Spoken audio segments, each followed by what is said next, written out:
Hanumangarh town की आर्य समाज की नए कार्यकारिणी के पदाधिकारियों के द्वारा आर्य समाज मंदिर ट्रस्ट के लोगों पर आदेशों की वेलना कर आर्य समाज भवन का ताला चोरी छुपे खोलकर समाज से जुड़े पुराने दस्तावेज गायब करने का आरोप लगाया है। साथ ही यथास्थिति बनाए रखने के आदेश होने के बावजूद आर्य समाज भवन का ताला खोलकर इसके प्रांगण में खुलेआम हवन का आयोजन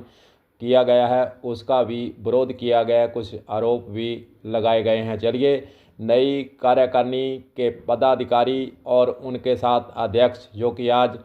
सीआई हनुमानगढ़ टाउन थाने के ज्ञापन सौंपकर मिले हैं और अब स्थिति से कराया है उन्होंने अवगत। उनका इस पूरे मसले पर और क्या क्या आरोप उन्होंने लगाए हैं, क्या कहना है, चलिए सुनते हैं कि सुरेंद्र बेनीवाल जो कि अध्यक्ष आर्य समाज के नई कार्यकारिणी के बने हुए हैं, उनका पूरे मामले पर क्या कहना है, सुनिए जरा। आर्य समाज जो आर्य प्रतिनिधि सभा राजस्थान के अधीन काम करता है, हनुमानगढ़ टाउन में आर्य समाज हनुमानगढ़ टाउन का जो भवन बना हुआ है और उसकी जो दुकानें हैं उसकी मिल्कियत को लेकर के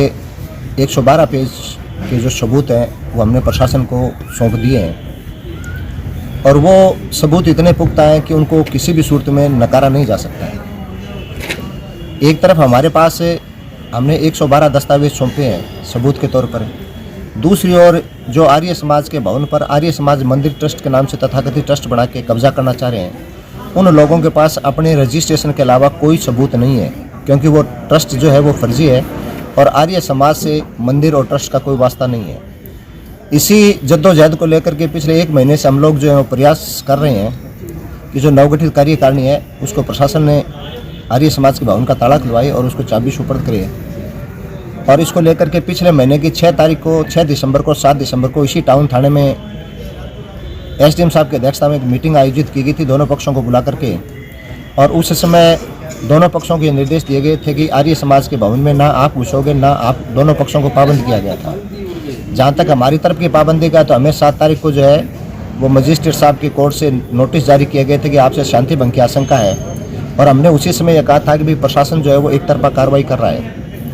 यदि हमें पाबंद किया गया है और दूसरे पक्ष को पाबंद किया गया, तो अगर पाबंद किया गया तो कानूनन कल जब उन्होंने आर्य समाज के भवन में मुख्य भवन में घुस करके हवन किया है तो निश्चित रूप से वो जो है वो कानून के अपराधी हैं। और मैं आपके चैनल के माध्यम से ये कहना चाहता हूँ कि एसडीएम साहब अब आप बताएं और वो कानूनी कार्रवाई करें जिसका दायित्व आपका है, क्योंकि हमने 6 दिसंबर से लेकर आज की तारीख तक जो है कानून की हर दृष्टिकोण की पालना की है, कानून व्यवस्था बनाए रखी है, लेकिन कल वो लोग ज़बरदस्ती अंदर घुस करके उन्होंने हवन किया है और निश्चित रूप से उन्होंने कानून की अवहेलना की है। और इसके 2 ही रीज़न हो सकते हैं। इसका रीज़न या तो आर्य समाज मंदिर ट्रस्ट के नाम पर जो लोग कब्जा करना चाह रहे हैं उनको प्रशासन का कोई खौफ नहीं है, या